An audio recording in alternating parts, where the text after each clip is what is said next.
So we'll start with the video game itself. I appreciate you doing this. This video game series is credited as being created by Ed Boon and John Tobias. Now, I don't know shit about video games, and I especially don't know anything about how they're made or the history of the industry. So when I see created by, I don't know if this is a case where it's like, it's controversial that these people get credit.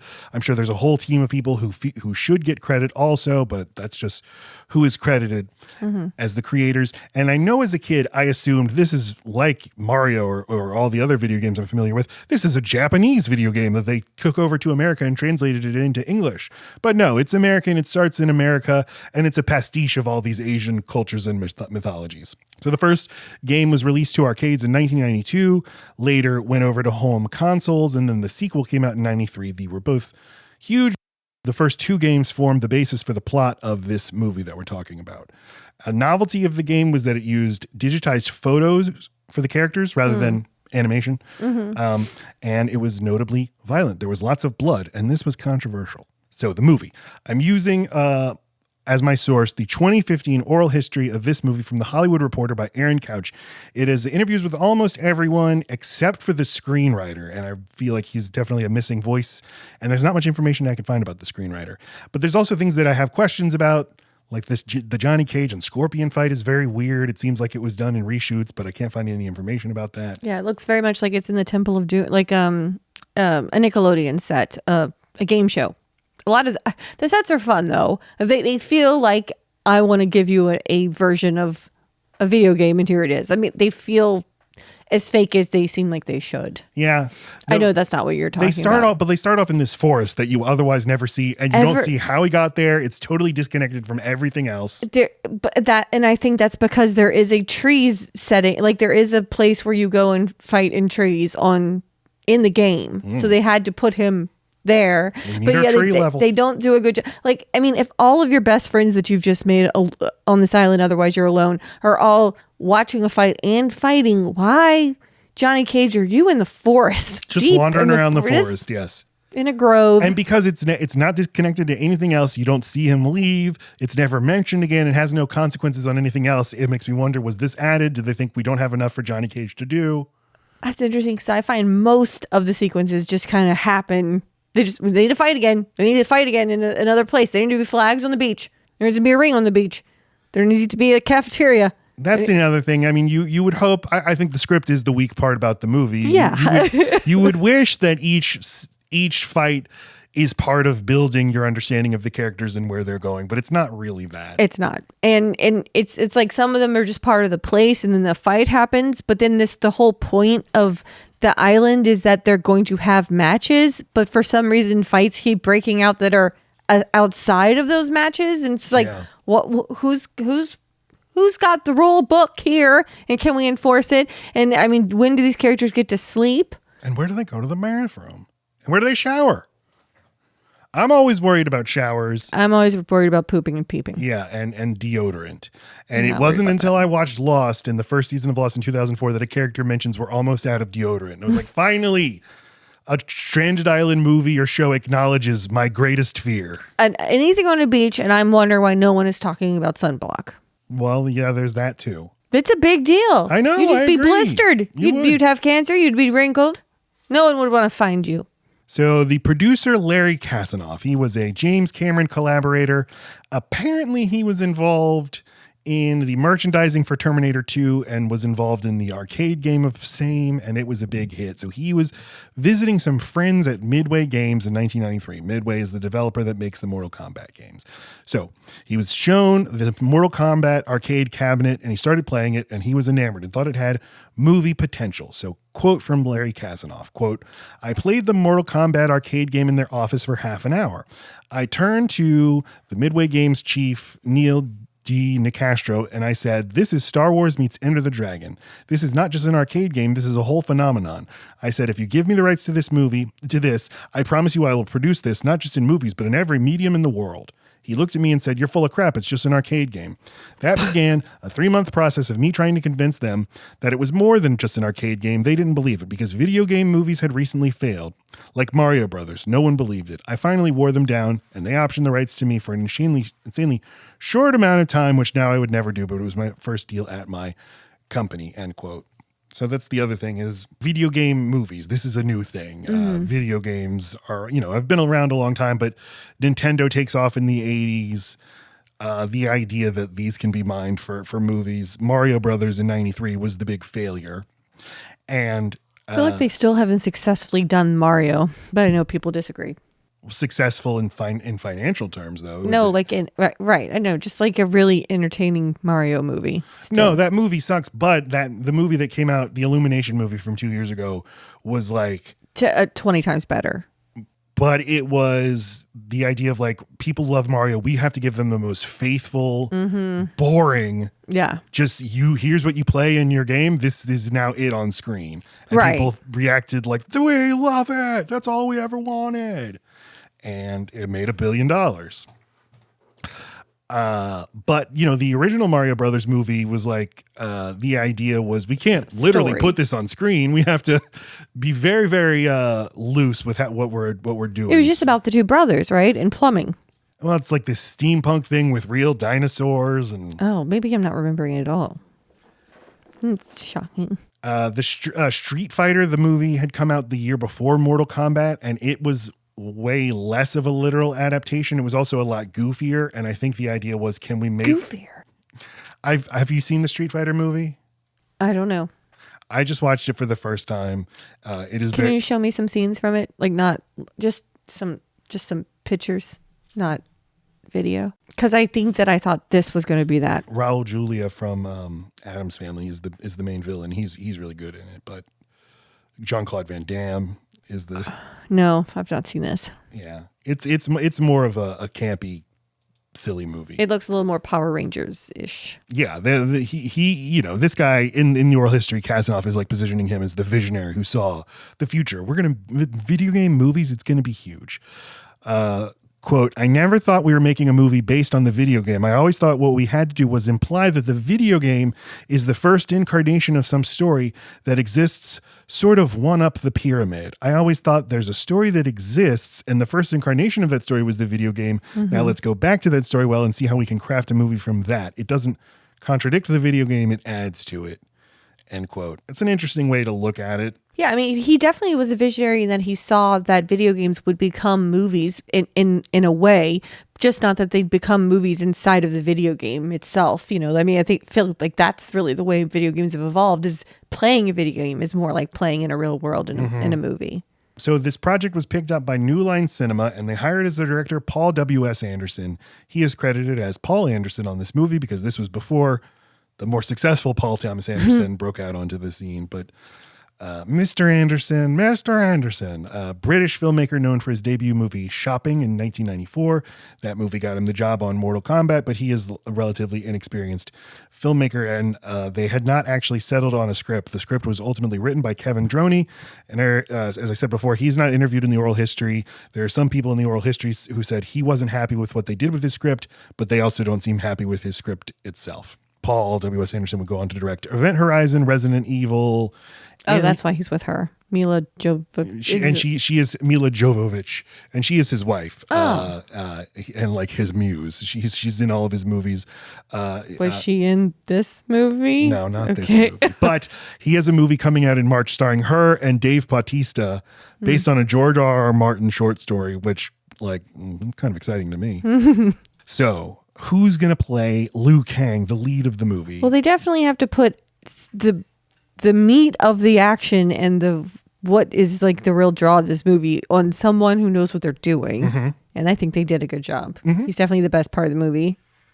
And, it's not the huge budget movie, but it's a big Hollywood production, and they're going to put at the center of it an Asian person, and that's not necessarily something that Hollywood is always doing. But because of that, they went on a very extensive casting search that led them to Robin Shou, who was a Hong Kong American actor raised in America, but had spent his past decade or so in Hong Kong, very successful in the Hong Kong film industry.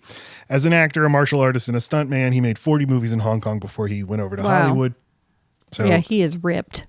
So Robin Shou said, quote, it was the toughest casting process. I was working in Hong Kong back then, but I was visiting the U.S. because I'm from here originally. A friend of mine from an agency said, says they're casting for this movie Mortal Kombat. At first I laughed because Mortal Kombat is the dumbest name. Mortal Kombat, a video game turned into a movie? A good friend of mine kept hounding me saying, you should really go for this, meet for them. I read 7 times. My agent friend had never heard of anyone who had to read 7 times. I had to read for the producers, the director, the casting director, the line producer, and then my final reading was with New Line. They were really hands-on as far as picking this Asian Liu Kang because he's an Asian lead and they're investing millions. It was grueling. End quote. Yeah, especially like now you have to meet with the studio after all of that. Like you can tell that's like, I don't know about this, but it's supposed to be an Asian character. You're going to get an Asian person no matter what, but they're right. Why do you have to abuse the one that's doing the best? Yeah, but it seems like he, because of his experience in the industry doing martial arts movies, he really helped Anderson direct the fight scenes. That's good. Because Anderson had never done it before. And like Robin Shou talks about how he had to teach him things like for Robin Shou's first fight scene, he said they shot the whole sequence in a master shot like several times. And then he had to take him aside and he's like, that's not what you do. You're going to kill us. You only have to do your master shot for the 2 seconds you're going to use it because otherwise you're cutting away. You're cutting up to close-ups. You're cutting up to our limbs. You're cutting to impacts. So he like didn't know these very basic things. I don't understand. Okay, so you set up your camera to get both actors in full frame. Ultimately, you're only going to use a few seconds of that. So you decide ahead of time what do you want them to do rather than just saying, guys, just do the whole thing. I'll just watch you do the whole thing a few times. Yeah. And he said like, no, we're going to die if you keep making us do this. So very simple things like that. He had to help him out. But what about the others? So they cast Linden Ashby as Johnny Cage and they gave him a lot of leash to improv his dialogue. He came up with, thank God he didn't park the car. And those were $500 sunglasses, asshole. There's generally a lot of improv on this movie. I think especially in the first 30 minutes. And that's probably why I like that section the best. Because like Liu Kang is such an asshole, but he's so happy. He's having so much fun being an asshole to him. It seems they're kind of improving. And to play Sonya Blade, they get Cameron Diaz because she is New Line is mid-production on The Mask, and they show the Mortal Kombat crew the dailies from that movie, and they see Cameron Diaz, and they're like, this is a movie star. So they cast her, and she starts getting martial arts training, but she gets injured during training. Do you know her injury? What is injured? No, I don't. Man. So they bring in Bridgette Wilson.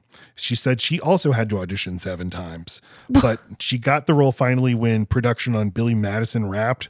So it was like them seeing like, oh, okay, like another big movie likes her, so we'll trust her. Mistake.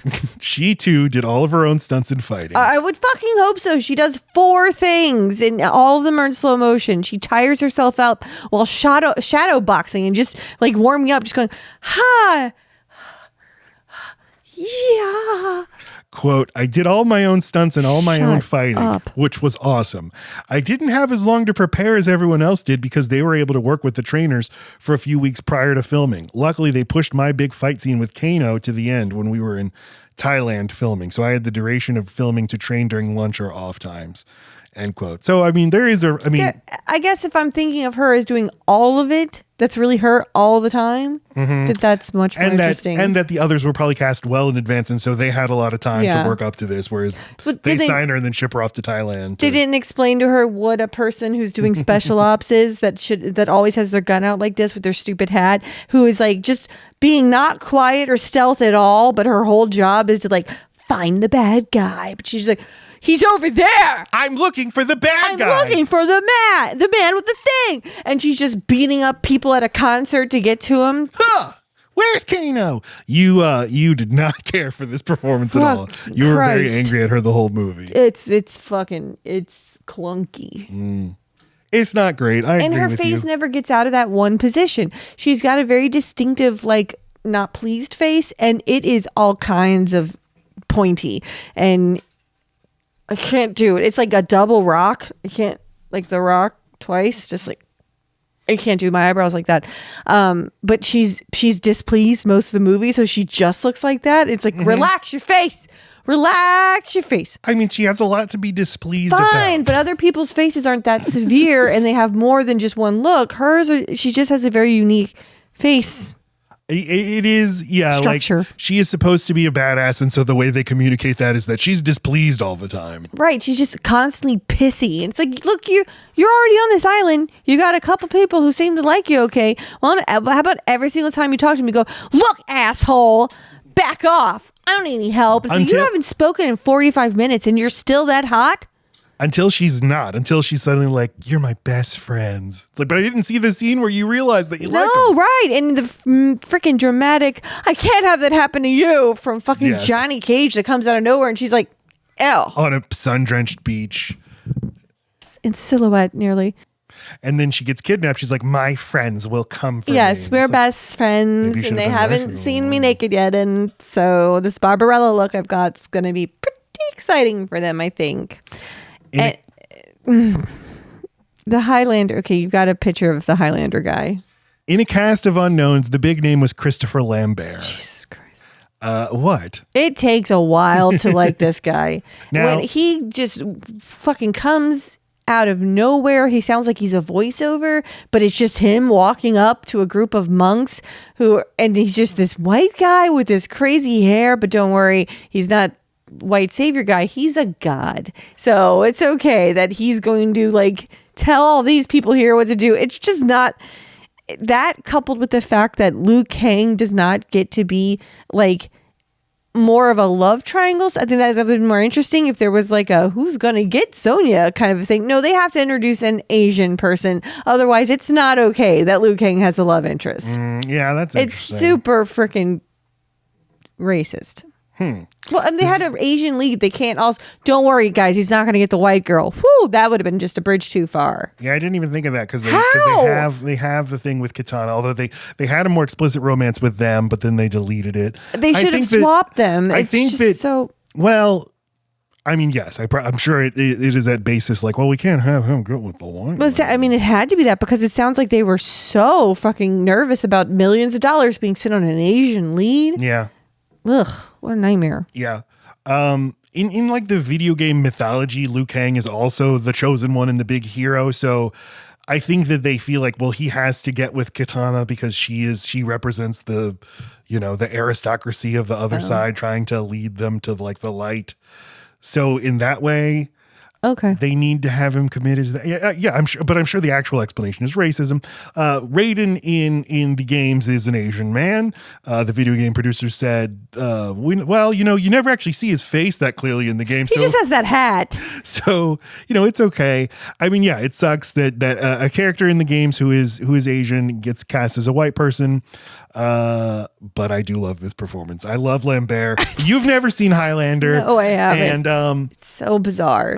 And credit to I'm a god. Hello. The wonderful podcast We Hate Movies loves Christopher Lambert. They're always doing his voice, and so you do it. I'm sure I will also do.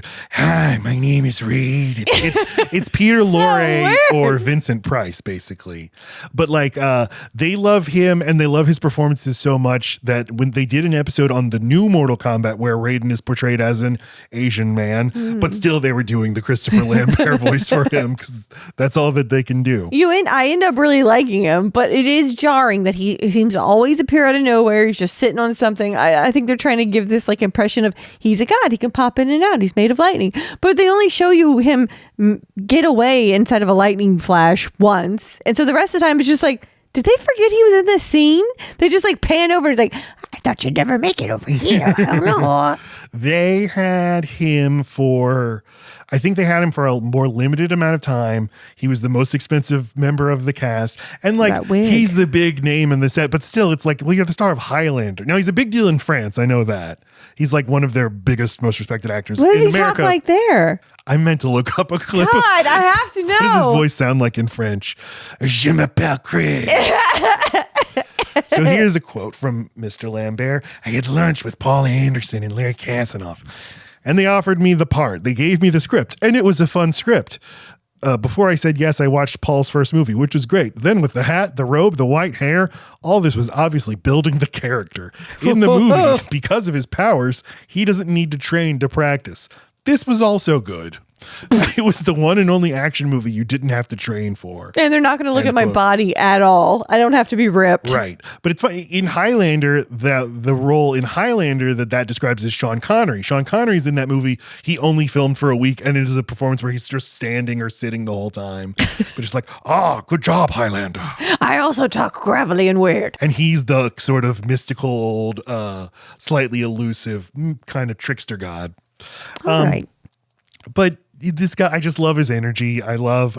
he seems like he's having a good time. Yes. He seems like a nice guy. And he's constantly saying, hey, that's his vocal tick. Everything he says, he has a, hey. But in this movie, at least he goes, sorry. Your planet is doomed. I'm sorry. This movie was a big hit. It earned $125 million worldwide against a $20 million budget. That paid for the boat. Oh, there you go. Some leaky boat. Bitch, it's a fucking amazing, mythical, weird... This ain't a leaky boat. There are a lot of lines where they're like, they see some incredible... Right, some architecture, some like impossible thing. He's made of fucking lightning. And somebody will just say, you gotta be kidding me. That's what I'm saying. Except for like fucking Johnny Cage will land on a skeleton and be like, ow, but you just fought one. You just touched one. Skeleton. You just punched one. Then you laid on it and now it's gross. Need some consistency, Johnny. Johnny. This movie's great. Let's now talk about the movie itself.